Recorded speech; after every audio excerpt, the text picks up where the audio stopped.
자, 계속 우리가 이제 사무엘하 말씀을 나가는데 이제 오늘 20번째 시간입니다. 이제 사무엘하 말씀도 얼마 남지 않았네요. 오늘은 이 본문 말씀을 통해서 자랑거리에 걸려 넘어지다, 자랑거리에 걸려 넘어지다 이런 제목으로 하나님 말씀을 좀 나누겠습니다. 여러분, 이제 이 다윗이요 압살롬의 반역으로 피난길에 올랐습니다.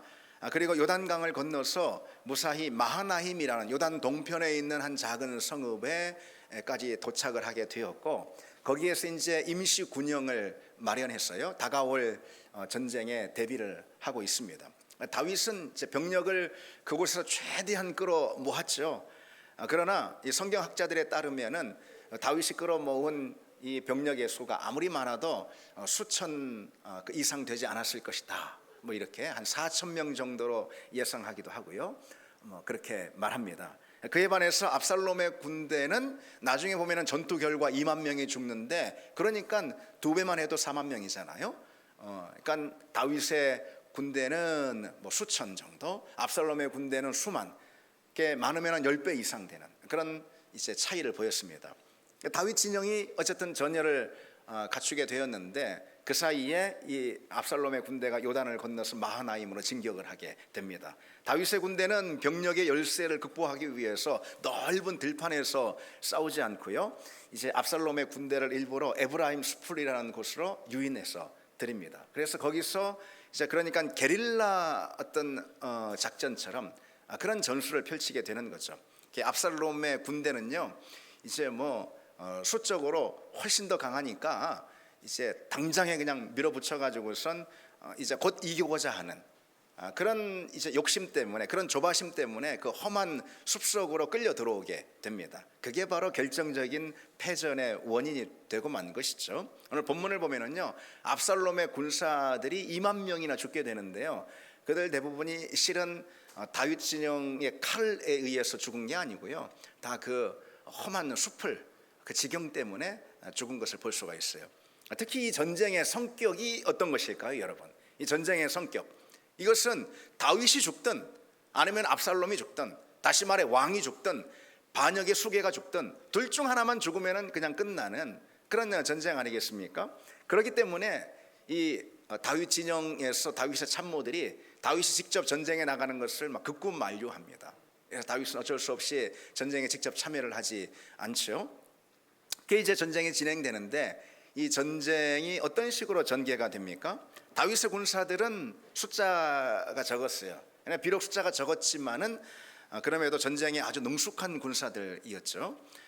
반면에 압살롬의 군사들은 많긴 했지만은 그렇게 숙련된 그런 군사들은 아니었던 것 같고요. 더군다나 이제 치명적인 문제가 뭐냐면은 그 우거진 숲으로, 험한 숲으로 이렇게 들어왔단 말이죠.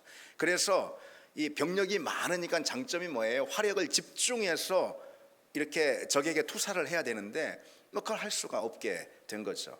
오히려 시야가 가린 상태에서 서로 거기서 엉켜 싸우다가 그냥 그 바람에 그냥 거기서 다 제풀에 그냥 그 숲속에서 죽고 마는 그런 일이 벌어지고 말았어요. 그래서 결국은 2만 명이 죽고 패전을 하게 된 거죠. 그렇게 이제 압살롬의 군대가 전투에서 패하자 다들 어떻게 합니까? 다들 압살롬을 버리고 저마다 제각기 그냥 살자고 도주를 해버리고 마는 거예요. 그래서 결국 압살롬 혼자 남습니다. 압살롬 혼자서 쓸쓸히 나귀를 타고 막 도망하는 그런 처지가 되는 거죠.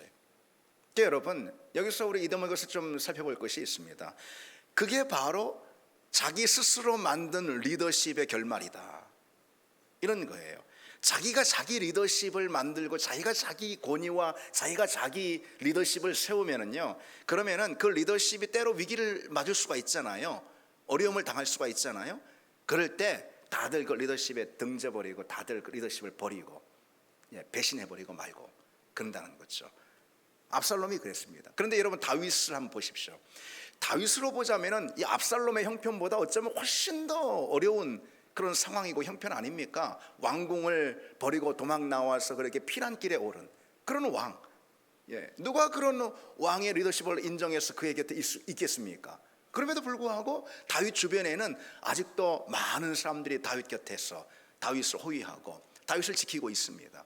그 차이인 거예요. 왜요? 다윗이 뭐 압살롬보다 뛰어나서 탁월해서 뭐 그런 거라기보다도 압살롬의 리더십은 스스로 세운 리더십이지만 다윗의 리더십은요, 하나님이 세우신 것이기 때문에, 다윗의 왕의 권위는 하나님이 세우신 거기 때문에 하나님이 세운 리더십은 결코 무너진 법이 없습니다. 하나님이 세우신 질서, 하나님이 세운 권위, 이것은 무너지는 법이 없다는 거죠. 어떤 위기와 어떤 어려움이 닥쳐도 그것으로 인해서 무너지진 않습니다. 자기 스스로 세울 때 그것이 무엇이든 그 질서와 권위와 리더십은 오래가지 못하고 어려운 형편을 만날 때 주변에 많은 사람들이 그걸 버리고 도망하게 돼 있습니다. 여러분, 가정 안에서의 리더십도 마찬가지예요. 가정 안에서의 부모의 리더십, 아빠의 리더십, 엄마의 리더십, 스스로 자기 리더십을 세우고 자기 권위를 세우고 자기가 가진 어떤 장점을 가지고 자기가 가진 것을 가지고 아빠의, 엄마의, 부모의 리더십을 세우려고 하는 거, 그건 오래가지 못한다는 거죠. 그것은 여러 관계의 어려움과 형편을 부딪히면 그 리더십은 지탱되기 어렵고 무너질 수가 있다는 겁니다. 교회의 리더십도 역시 마찬가지입니다. 교회 안에 여러 리더십이 있지 않습니까? 목자의, 그리고 여러 리더의, 또 목사도 역시 리더십이잖아요. 그런 리더십, 자기가 세워서는, 그런 질서 자기가 세워서는 그건 무너지고 마는 거예요. 하나님이 진정 그 리더십을 세울 때, 그게 어떤 리더십이든, 그게 어디에 있는 리더십이든 하나님이 세우는 리더십이 든든하고 그리고 영원하게 될 줄 믿습니다. 그래서 우리가 가정 안에서도요, 부모의 리더십을 세울 때 기도해야 합니다. 그렇죠? 내게 진정 아빠가 되게 해달라고, 진정 내가 주님 안에서 온전한 엄마가 되게 해달라고.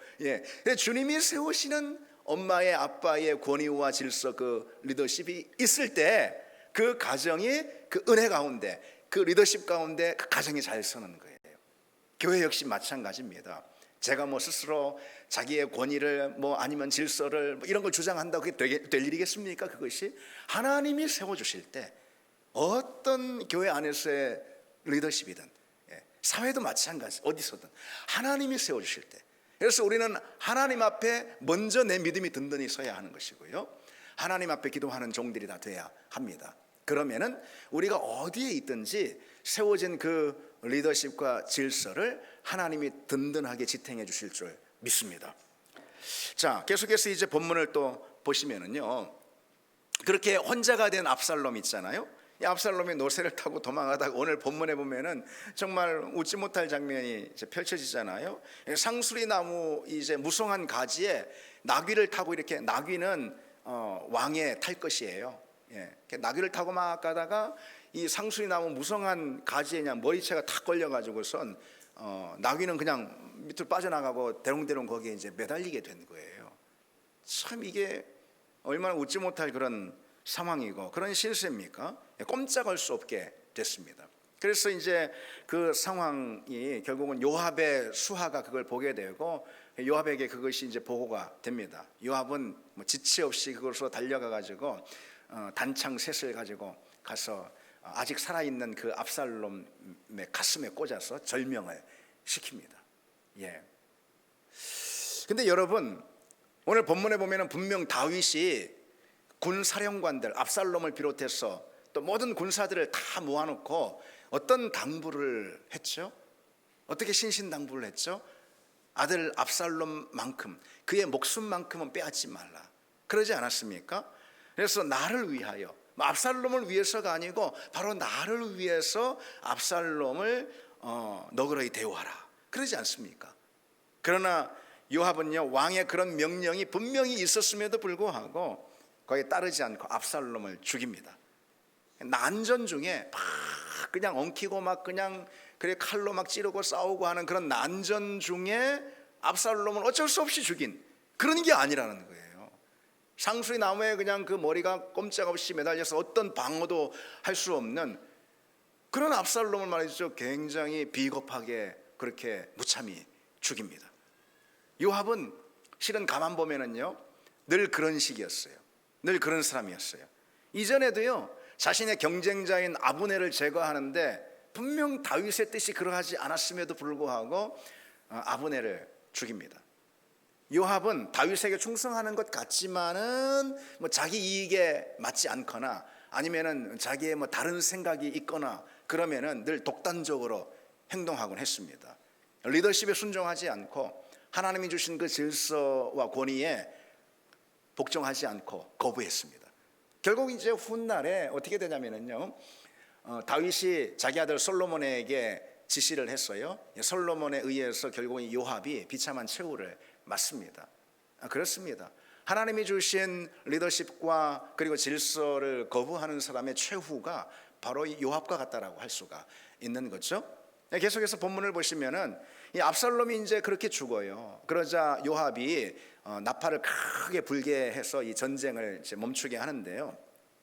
그런데 이제 중요한 게 남았어요. 그 전쟁의 결과는 전쟁에서 이겼다라는 것만이 있는 게 아니고 뭣도 포함된 거죠? 압살롬이 죽었다라는 것도 포함되잖아요. 이 전쟁의 결과, 그 소식을 애타게 기다리고 있는 다윗 왕에게 전해줘야 하는 거잖아요. 이 큰 숙제가 남았다라는 거예요. 물론 전쟁에서 승리했지만 압살롬이 죽었다라는 이 소식은 왕의 마음을 무척 아프게 하는, 고통스럽게 하는 그런 비보가 될 것이 틀림없어요. 그래서 누구도 이 소식을 전하길 꺼려하는 것, 그런 소식이죠. 그때 이 아히마아스라는 사람이, 아히마아스 여러분 기억나십니까? 이전에 다윗이 요단강 나루터에 묶여 있을 때 그 예루살렘의 그 급박한 소식을 다윗에게 전해주었던 그 전령 역할을 했던 바로 그 사람인데, 이 아히마아스가요, 자기가 나서가지고 자신이 그 소식을 다윗 왕에게 전하겠다라고 요압에게 청을 합니다. 요압은 그걸 만류합니다. 네가 왜 좋지 않은 그 일을 네가 맡으려고 하느냐, 그렇게 만류하는데 요압은 계속해서 강청을 하죠. 이 비보를 듣고 고통스러워할 왕을 생각하면서 이게 비보이지만은 그러나 이것을 지혜롭게 전할 마음이 이 아히마아스에게 있었던 거예요. 그래서 그 소식을 전하고자 계속해서 나서는 걸 볼 수 있어요. 그렇게 이제 아히마아스가 다윗이 있는 진영으로 막 이제 소식을 전하러 달려옵니다. 높은 데서 이제 파수꾼이 딱 보니까 저기서 막 누가 달려와요. 그것을 다윗에게 고합니다. 저기서 누가 소식을 전하기 위해서 막 달려옵니다. 그러면서 가만 보더니 그 사람은 바로 아히마아스입니다. 그렇게 다윗에게 고하거든요. 그러자 다윗이 뭐라고 말하냐면요, 그는 좋은 사람이니 좋은 소식을 가져올 것이다, 이렇게 말합니다. 이 대목을 주목할 필요가 있어요. 그는 좋은 사람이니 좋은 소식을 가져올 거야. 좋은 사람이 좋은 소식을 가져온다는 거예요. 물론 아히마아스는요, 다윗이 듣고 싶은 그 소식을 지금 가지고 있진 않습니다. 그러나 아히마아스는 다윗의 마음을 안정시키기 위해서 압살롬이 죽었다라는 소식보다는 전쟁이 끝났다라는 소식을 전하는 것이죠. 물론 그 뒤에 그 구스 사람, 그러니까 에디오피아 사람이 나중에 당도해서 압살롬이 죽었다라는 그 소식을 전하긴 하지만요, 어쨌든 아히마아스는 그런 사람이에요. 다윗이 그런 아히마아스를 알았어요. 아히마아스가 어떤 사람이냐, 한마디로 좋은 소식을 전하는 사람이에요. 그는 좋은 사람이에요. 그래서 그는 좋은 사람이니까 좋은 소식을 전할 거야, 이렇게 말해줍니다.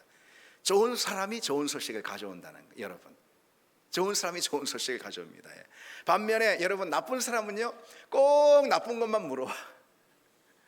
좋은 소식도 있는데 꼭 나쁜 소식, 나쁜 말들, 그것만 물어오는 거예요. 그래서 나쁜 소식만 전하고 나쁜 말들을 유포하고 나쁜 일과 나쁜 말에 사람들이 다 전염되게, 분위기가 다 그렇게 전염되게 이렇게 만드는 겁니다. 그런 사람이 있어요. 나쁜 말 비방하고 험담하고 깎아내리고, 그래서 불평하게 만들고 불화하게 만들고 두렵게 만들고, 그런 사람이 있다는 거죠. 나쁜 소식을 전하는 사람이에요. 그런 나쁜 사람인 거죠. 그런데 여러분, 우리는 좋은 사람이 되길 바랍니다. 당연히 여러분 좋은 사람이 되길 바랍니다. 누가 좋은 사람입니까? 좋은 소식을 전하는 사람이에요. 좋은 말들을 유포하는 그런 사람인 거예요. 좋은 말 하는 사람.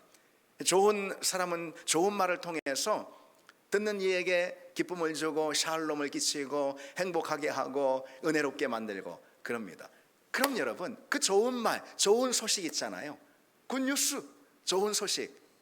그래서 사람들로 하여금 행복하게 하고 은혜롭게 하고 그들에게 샬롬을 주고, 이 좋은 소식, 그 좋은 소식은 어디에 있습니까?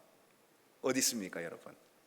굿뉴스, 좋은 소식이 어디 있습니까? 하나님의 말씀 안에 있는 줄 믿습니다. 하나님의 말씀 안에 있는 거, 하나님의 말씀 안에. 따라서 우리가 늘 하나님의 말씀을 묵상하고 하나님의 말씀을 사랑하고 하나님의 말씀 안에 있고 하나님 말씀 안에 머물면은요, 우리는 좋은 소식을 전하는 사람이 되는 거예요. 늘 어디에 가든지 좋은 말을 전하는 사람이 되는 거예요. 그래서 그들로 하여금 은혜롭게 만들고 그들로 하여금 행복하게 만들고, 우리는 그런 사람이 될 수가 있는 것입니다. 여러분, 세상에서 우리가 듣는 소식이 뭐예요? 다 뉴스 하면 다 무슨 뉴스예요? 다 배드 뉴스예요. 그런 거 아니에요. 우리를 힘들게 만들고, 우리 불편스럽게 만들고 화나게 만들고, 그런 세상에서 들리는 소식들은 다 그런 소식들이에요. 심지어 우리 안으로부터 일어나는 그런 소식들, 우리 안에 있는, 우리 내면으로부터 나오는 그런 말들 역시 크게 다를 바가 없습니다. 좋은 소식은 어디에 있습니까? 굿뉴스는 어디 있습니까? 바로 복음, 하나님의 말씀 안에 있는 줄 믿습니다. 우리가 어떤 형편과 상황 가운데 있다 하더라도 그 말씀을 묵상하고 말씀을 사랑하는 사람이 되면은 우리는 가는 곳마다 좋은 소식을, 좋은 말들을 전하는 사람이 될 수 있습니다. 여러분, 한 주간도 우리가 말씀 안에 깊이 머물러 있다가, 예를 들어서 말씀 안에 깊이 머물러 있다가 우리가 주일날 교회 와가지고 목장 안에서 모임을 갖습니다. 그러면 어떤 소식이 나옵니까? 좋은 말들. 그래서 목장 식구들을 다 그냥 은혜롭게 만들고 다 그냥 감동을 주고 그들로 하여금 샬롬을 끼치고 두려움과 불안 가운데 있는 사람에게 자유와 해방을 주고, 그런 것입니다. 좋은 소식, 하나님의 말씀 안에 머물러서 좋은 소식을 전하는 좋은 사람들이 다 되기를 바랍니다. 자, 본문을 다시 보시면은 오늘 본문의 핵심적인 주제는 다른 게 아니고요, 압살롬이 맞은 최후, 압살롬의 최후다, 이렇게 말할 수가 있겠죠. 압살롬은 수치 가운데 몰락했습니다. 일국의 왕자인 그가 전쟁터에 세상에 그 머리털이 상수리 나무에 걸려가 대롱대롱 매달려서 그렇게 죽게 되었다. 더군다나 참 요압이요, 단창 셋을 가지고 나와서 그냥 가슴팍에 다 꽂아서 절명했는데도 불구하고요, 자기 수하들 10명을 시켜가지고 막 쳐서 죽입니다. 정말 이 대목 읽으면 화가 나요. 왜 굳이 그렇게까지? 그렇지 않습니다. 자기가 막 감정풀이를 막 하는 것도 아니고 말이죠. 그렇게 합니다. 압살롬 입장에서는요, 대단히 수치스럽고요, 그리고 아주 비참한 죽음이에요. 그리고 그 시신도 아주 불명예스럽게 처리가 되지 않습니까? 요압의 수하들이요, 압살롬이 그 시신을 수풀에 있는 그 웅덩이에 마치 버리듯이 내던지고 거기에다 막 돌덩이를 그렇게 쌓아서 그것을 무덤으로 대신합니다. 압살롬이 그런 최후를 맞은 그건 무엇 때문일까요? 그것은 한마디로 그의 교만 때문이다, 이렇게 말할 수 있을 겁니다. 압살롬은 교만했습니다. 압살롬은 다른 왕자들에 비해서 참 여러모로 탁월한 그런 왕자였어요. 그래서일까 그는 철저히 자기 자신을 믿고 그리고 자기 지혜와 자기 능력에 의지했습니다. 자기가 가진 인간적인 조건들에 의지해서 살았던 사람, 그게 바로 압살롬이죠. 사무엘하 14장에 보면은 압살롬에 대해서 이렇게 묘사하고 있는 그 유명한 대목이 있습니다. 온 이스라엘 가운데서 압살롬같이 아름다움으로 크게 칭찬받는 자가 없었으니 그는 발바닥부터 정수리까지 흠이 없음이라. 그의 머리털이 무거움으로 연말마다 깎았으며 그의 머리털을 깎을 때에 그것을 달아본즉 그의 머리털이 왕의 저울로 200세겔이었더라. 왕의 저울로 머리털 무게가 200세겔, 우리식으로 말하자면 2.3kg. 머리통이 2.3kg 이게 아니고 머리털이 2.3kg. 어마어마한 거 아니겠습니까, 이것이. 그래서 그 외적으로 압살롬은 흠이 없는 사람이었고 대단히 탁월한 사람이었는데 모든 사람들이 흠모할 정도로 그것을 상징적으로 보여주는 그 외모가 뭐냐면은 그의 화려한 머리털이었어요. 압살롬은 머리털만 화려한 것이 아니고 그의 머리도 명석한 사람이 틀림없습니다. 성격도 아주 치밀하고 빈틈이 없었고요. 예를 들어서 여러분 이복형인 암논에게 복수를 하는 장면을 보면은 모든 일을 이렇게 도모하면서 얼마나 주도면밀하게 진행합니까? 그리고 헤브론에서 이제 반역을 준비하는 그 4년간의 기간이 있는데 또 얼마나 치밀하게 그 4년을 또 준비하는지 모릅니다. 그 젊은 압살롬이 말이죠. 분명 외적인 조건으로만 보자면은요, 다윗의 여러 왕자들 가운데 압살롬만한 사람이 없다. 그래서 외적인 조건으로만 보자면은 다윗 왕의 왕위를 이을 사람은 압살롬이 단연 으뜸이다, 이렇게 말할 수가 있을 거예요. 사람들은 압살롬의 그와 같은 참 훌륭한 그런 배경이 있잖아요. 그런 화려한 외모와 그의 지성, 이런 것에 시선이 다 빼앗겼고 압살롬은 자신의 그것을 이용해서 사람들의 마음을 훔쳤습니다. 그러나 여러분, 압살롬이 어떻게 죽죠? 오늘 본문에 그가 그토록 자랑했던, 사람들이 그토록 흠모했던 바로 그의 머리털, 세상에 그것이 상수의 나무에 딱 걸려가지고 그 바람에 죽고 말죠. 자기의 몰락을 가져온 것, 자기가 가장 자랑하던 바로 그 상징적인 머리털에, 그것이 그 인생의 몰락을 가져왔습니다. 자기가 자랑하라는 것에 걸려 죽습니다. 특히 흠모의 대상이었던 그 머리털, 그것 때문에 죽습니다. 압살롬은 교만했어요. 한마디로 허세로 가득했습니다. 자신의 화려하고 잘난 모습에 그리고 취해서 살았습니다.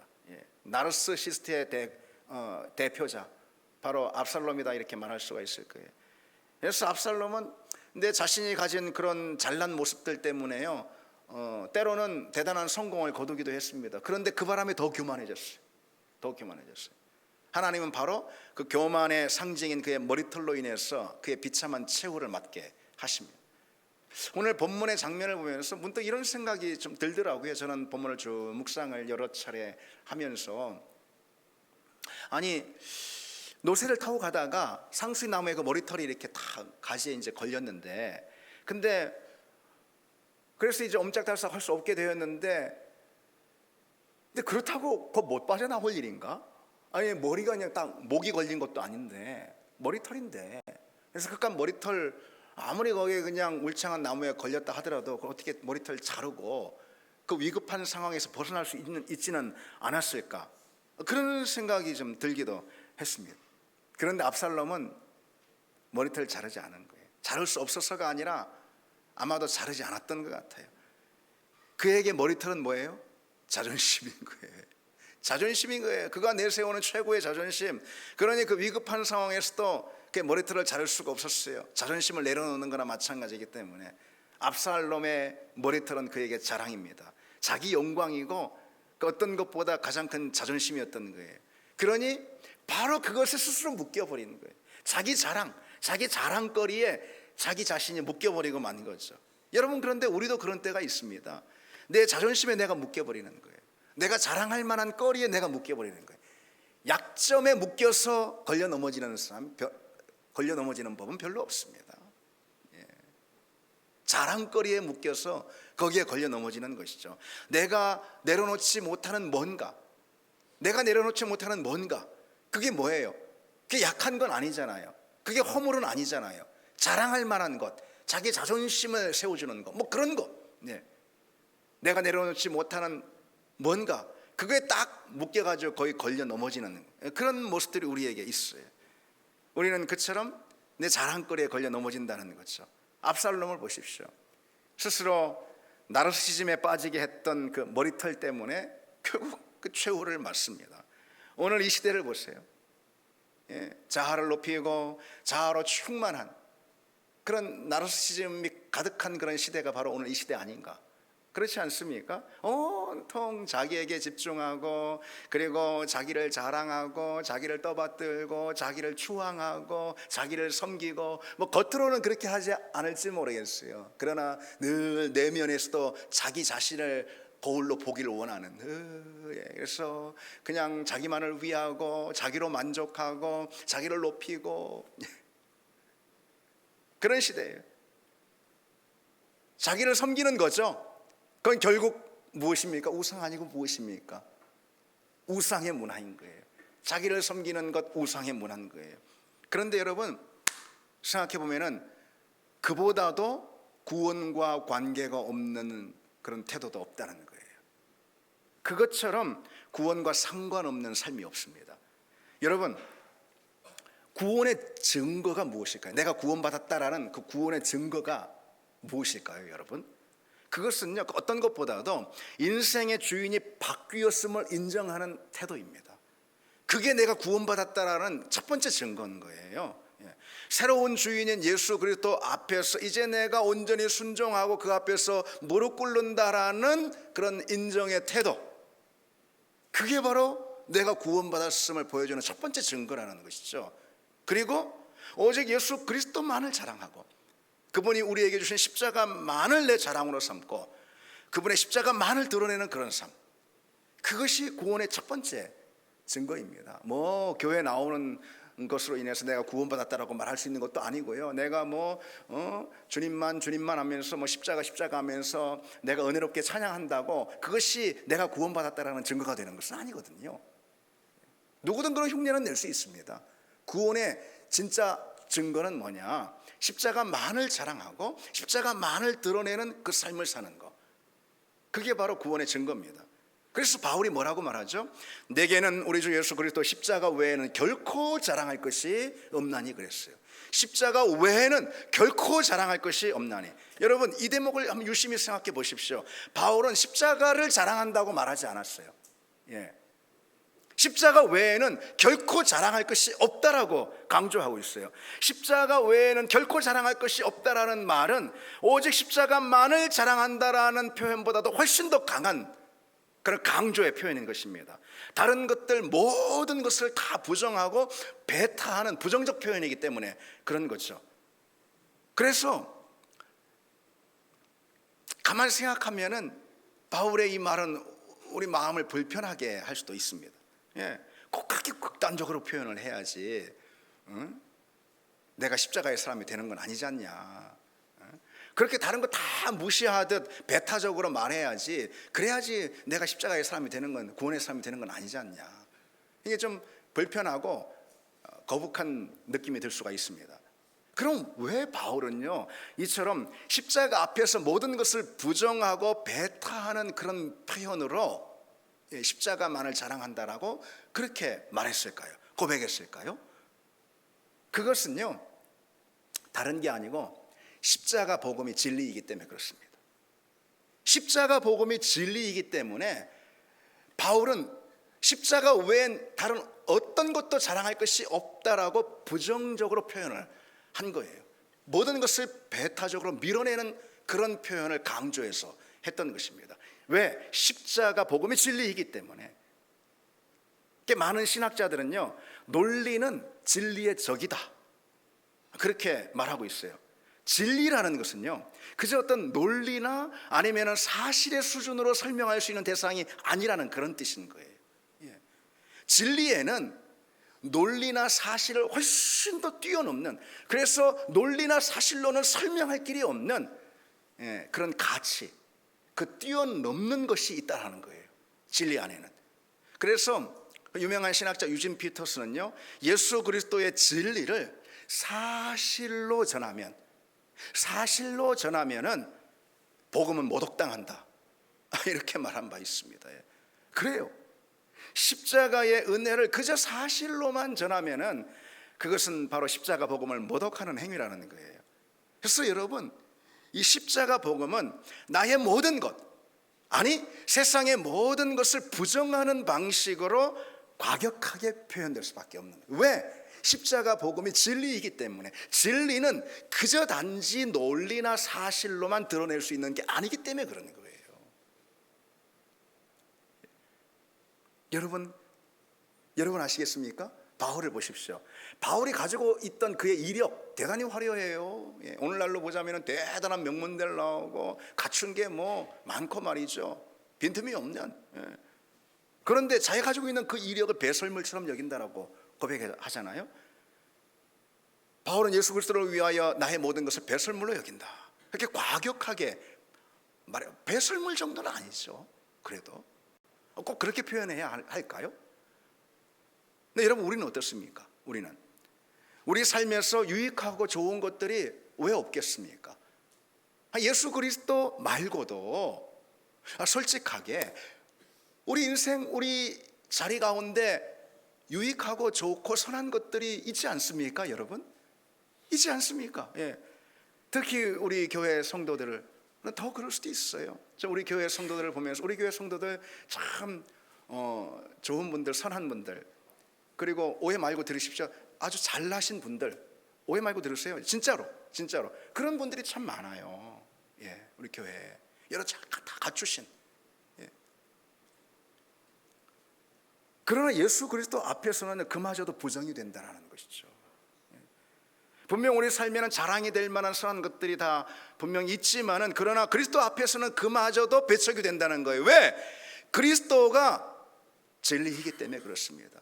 진리는 그저 단순한 논리나 아니면은 사실로 설명될 수 없습니다. 그래서 과격한 방식으로, 다시 말해 다른 모든 것을 배척하는 부정어로 고백이 되는 거예요. 여러분, 오해는 마시기 바랍니다. 다른 모든 것들은 다 쓸모없다, 이런 뜻이 아니에요. 다른 것들은 인생에서 다 배설물처럼 버려버려야 한다, 이런 뜻도 아닙니다. 다른 것들은 다 내게 있어서 부끄러움이나 수치일 뿐이다 라는 그런 뜻도 아닙니다. 그러나 내가 자랑할 만한 모든 것들이 있음에도 불구하고 그 순간 내 인생에 예수 그리스도가 등장하면은, 그러면은 그 순간 다른 모든 것, 그것이 무엇이라 할지라도 그 그리스도 앞에서는 조금 더 귀한 것이, 조금 더 자랑할 것이 전혀 못 된다는 것입니다. 아멘. 그것이 우리 믿음이에요, 여러분. 예수 그리스도는 우리에게 있는 모든 자랑들을요, 무의미하고 무가치하고 헛된 것들로 만들어버립니다. 그만큼 탁월하고 그만큼 놀라운 영광이고 자랑이라는 그런 말씀이죠. 여러분, 우리 신앙이 정말 그런 신앙이 되고 있습니까? 그런 믿음이 되고 있습니까? 우리 앞에 예수 그리스도는 과연 그런 존재입니까, 여러분? 예수 그리스도는 나를 향한 하나님의 사랑을 보여주는 증거 맞습니다. 그렇죠? 하나님, 우주 만물을 창조하신 그 하나님, 예, 그 무엇에 비교할 수가 있겠습니까? 그 하나님이 나를 사랑한다라는 아주 명백한 증거가 무엇입니까? 예수 그리스도죠. 예수 그리스도. 그래서 그 어떤 자랑과도 비교할 수 없는 우월한 자랑인 거예요. 예수 그리스도가. 그분의 십자가는 하나님의 아들이 바로 그와 같은 희생을 당할 정도로 나를 사랑한다라는 분명한 사인이죠. 그러니 내 안에 있는 그 어떤 자랑과도 비교할 수가 없는 것입니다. 예수 그리스도 십자가라는 그 진리는. 내가 그리스도의 십자가를 자랑하는 순간 내가 어떤 존재인지 가장 여실하게 드러나는 것입니다. 내가 얼마나 고귀하고 얼마나 가치 있는 존재인지, 내가 얼마나 존귀한 존재인지 예수 그리스도 십자가를 통해서 가장 여실히 드러난다는 것이죠. 예. 십자가보다 내가 얼마나 사랑받는 존재인지 드러내주고 있는 것이 무엇이 있습니까? 어떤 것이 있습니까, 여러분? 예. 내가 그 누구보다도 사랑스러운 존재이고 존귀한 존재라는 이 사실은 십자가가 드러내는 줄 믿습니다. 여러분, 여러분이 존귀한 존재인지 나열할 수 있는 여러 가지 한번 내놔 보시기, 열거해 보시기 바랍니다. 그게 여러분이 가지고 있는 명예든 소유든 지위든 이력이든 한번 나열해 보시기 바랍니다. 그것이 하나님의 아들이 나를 위해 십자가를 지셨다라는 이 사실에 비할 수 있는 것은 아니지 않습니까? 그렇죠. 내가 얼마나 사랑받는 존재인지 여러분이 가지고 있는 그 무엇을 통해서도 한번 열거해 보시기 바랍니다. 여러분을 정말 사랑하는, 여러분에게 정말 모든 관심을 쏟아주는 그런 여러분을 사랑하는 사람들의 모든 사랑, 예, 그게 어떤 거가 됐든 내가 얼마나 사랑받는 존재인지 여러분 한번 열거해 보시기 바랍니다. 근데 그 사랑이 암만 대단해도 나를 위해 십자가를 지신 예수 그리스도의 사랑에 그걸 비교할 대상은 아니지 않습니까? 그렇죠. 비교할 대상은 아니에요. 내가 참으로 존귀한 이유, 더없이 사랑스러운 이유는 그 무엇보다 십자가가 증명해 주는 줄 믿습니다. 그 십자가 없이 세상의 모든 자랑거리가 내게 있다 하더라도 나는 단지 하찮은 먼지일 뿐임을 믿습니다. 십자가가 내 자랑이 됩니다. 물론 우리에게 자랑할 만한 것들이 다 여러 가지 있으면 좋겠습니다. 여러분들 자랑할 만한 것들을 갖추시면 좋겠습니다. 뭐 외적으로도 그렇고요, 내적으로도 그렇고요, 뭐 가정에서도 그렇고 사회에서도 그렇고요, 뭐 소유에서도 그렇고 지위에서도 그렇고 뭐 여러분들이 자랑할 만한 것들을 여러분들이 갖추시면 뭐 저는 좋겠습니다. 그러나 그리스도 십자가라는 그 자랑 앞에서는 그것은 비교도 할 수 없는 대상임을 믿습니다. 오직 예수 그리스도만이 자랑이 되는 그런 여러분 되길 바랍니다. 그리고 그 자랑이 주님만이 나의 자랑입니다 라는 이 고백이 진심이 되려면 어떻게 해야겠습니까? 우리가 진정 주님을 사랑해야 되지 않겠습니까? 예수 그리스도가 나의 자랑이다 라는 이것이 내가 진정 주님을 사랑하는 것을 통해서 진심이 되는 그런 여러분 되기를 바랍니다. 다시 본문을 보시면은 이제 우리의 시선을요 다윗을 향해서 좀 고정시키기를 원합니다. 다윗은요 이 압살롬의 반역으로 깊은 고난의 시기를 지나고 있어요. 예. 맨발로 피난길에 올라가지고요 그 고난의 시간을 보내면서 다윗은 이제 그 믿음이 자라게 되는데 그런 거예요. 고난이 믿음을 빚거든요. 예. 고난이 믿음을 세웁니다. 어쨌든 다윗이 이제 그런 가운데 있는데 이 맨발로 피난하는 피난 행렬 가운데 다윗이 어떤 생각을 했을까? 네. 다윗은 이런 질문을 스스로에게 했을 것 같아요. 나는 누구인가? 네. 그런데 이 고난의 현장에서 다윗은 이런 답을 스스로 하지 않았을까 싶습니다. 나는 누구인가? 하나님이 아무것도 아니었던 저 아무도 돌아보지 않는 저 목동이었던 나를 선택하셨어. 이처럼 나를 이스라엘의 왕으로 세우시지 않았는가? 나는 그 놀라운 은혜를 받은. 나는 누구인가? 내가 지금까지도 여러 실수와 허물들, 여러 죄와 잘못들이 많이 있었건만 하나님이 그 모든 나의 잘못을 용서하시고 나를 용납해 주셨다. 나는 그 은혜로 여기까지 왔다. 이 다윗이 그 고난의 현장 가운데 스스로 묻고 답하는 것이 그런 거 아니었을까 싶습니다. 고난 중에 그처럼 다윗은 믿음을 해보겠어요. 아들의 반란이라는 그 깊은 그런 고통의 터널을 통해서 자신이 누구인지, 그리고 그러한 자신을 향한 하나님의 은혜가 얼마나 놀라운지, 그거를 돌아보면서 자신의 믿음이 서서히 회복되기 시작한 거예요. 여러분 생각해 보십시오. 아들의 반란이라는 거, 아들이 그냥 아빠 미워 이런 것도 아니고 아빠 말 안 듣는 것도 아니고요. 아빠 목에 칼을 겨누는 거예요. 그래 아버지를 진정 죽이려고 하는 거예요. 이런 반란 말이죠. 여러분 상상해 가십니까? 그 마음이 얼마나 무너지고 아버지로서 그 수치가 얼마나 컸을까요? 지금 반란을 제압하기 위해서 군사들을 모았습니다. 그리고 사령관들을 세우고 전쟁터로 내보냅니다. 그런데 누구의 반란이? 아들의 반란이잖아요. 아버지 입장이 얼마나 수치스럽고 얼마나 부끄러운 일입니까? 그 고통이 얼마나 썼겠어요. 그러나 다윗은 그런 고통의 터널을 지나면서 자신의 부족함을 철저하게 깨닫습니다. 자신의 허물과 약함을 다윗이 인정하게 되는 거죠. 지금까지의 모든 과정은 결국 하나님의 은혜에 붙들렸기 때문이라는 이 사실도 다윗이 고백하게 됩니다. 그렇게 다윗은 그 고난의 시간, 그 광야의 자리에서 잃었던 믿음을 회복을 합니다. 역시 이 고난이 믿음을 만드는 거예요. 그러니 이 다윗이 전쟁이 끝난 다음에 전쟁에 관한 이 소식을 듣지 않습니까? 그때 이 믿음이 회복된 다윗은 무엇에 주목할까요? 단지 전쟁에서 이겼다, 내가 이겼다, 내가 또 이겼어, 이런 게 아니고요. 그 압살롬을 떠올립니다. 압살롬이 어떻게 되었어? 압살롬을 잃은 것으로 인해서 다윗은 슬퍼합니다. 승전의 소식이 기쁜 것이 아니라 아들을 잃은 그것으로 인해서 고통스러워하는 거죠. 왜? 그 모든 책임이 나한테 있다. 결국은 내 아들이 죽은 것은 나의 죄책으로 인해서 죽은 거야. 그것 때문이죠. 그래서 오늘 본문을 보면은요, 다윗이 압살롬을 부르면서 통곡하는 이 대목이 나오는데요. 내 아들 압살롬아, 내 아들 압살롬아, 내 아들아 그럽니다. 내 아들 압살롬아, 아들아 압살롬, 내 아들아. 이렇게 이 짧은 구절에 5번이나 자기 아들아 부르는 대목이 나옵니다. 참 이 대목은 저도 여러 차례 묵상하면서 참 눈물이 많이 나는 그런 대목이었어요. 이 한 절에 아들이라는 표현이 5번이나 나오면서요, 누가 봐도 이것은 너무나도 안타깝고 슬픈 이야기 아닙니까?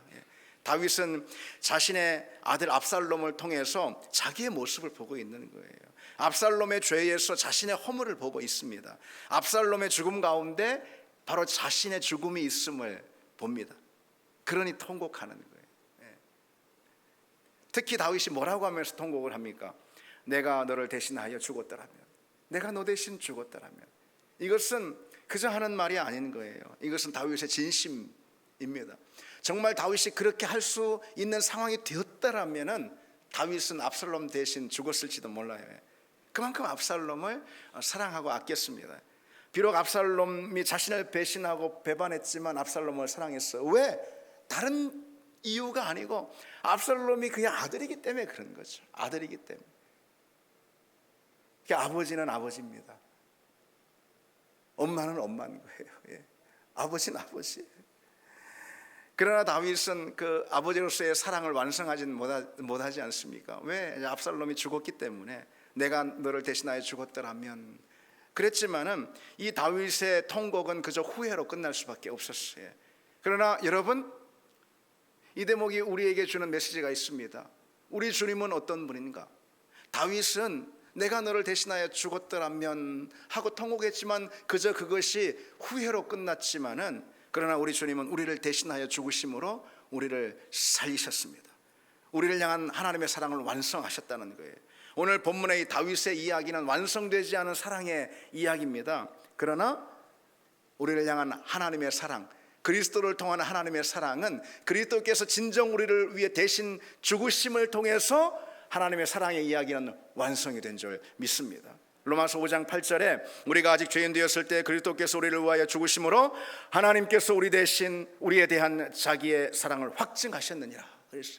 갈라디아서 1장 4절에 그리스도께서 하나님 곧 우리 아버지의 뜻을 따라 약한 세대에서 우리를 건지시려고 우리 죄를 대속하기 위하여 자기 목숨을 주셨다 그랬습니다. 주님은 당신의 십자가로 우리를 향한 당신의 사랑을 완성하셨습니다. 여러분, 우리가 자녀들을 향한 부모의 사랑을 완성하지 못할 수는 있어요. 그러나 우리 하나님은 나의 자녀들을 향한 당신의 사랑을 반드시 성취하시는 줄 믿습니다. 당신을 내어주심으로 또 우리를 향한 당신의 사랑 역시 마찬가지라는 것이죠. 여러분, 그 사랑을 이룬 바로 주님의 그 십자가만이 우리의 자랑이 되기를 바랍니다. 지금 말씀을 맺겠습니다. 여러분, 우리가 왜 넘어진다는 걸까요?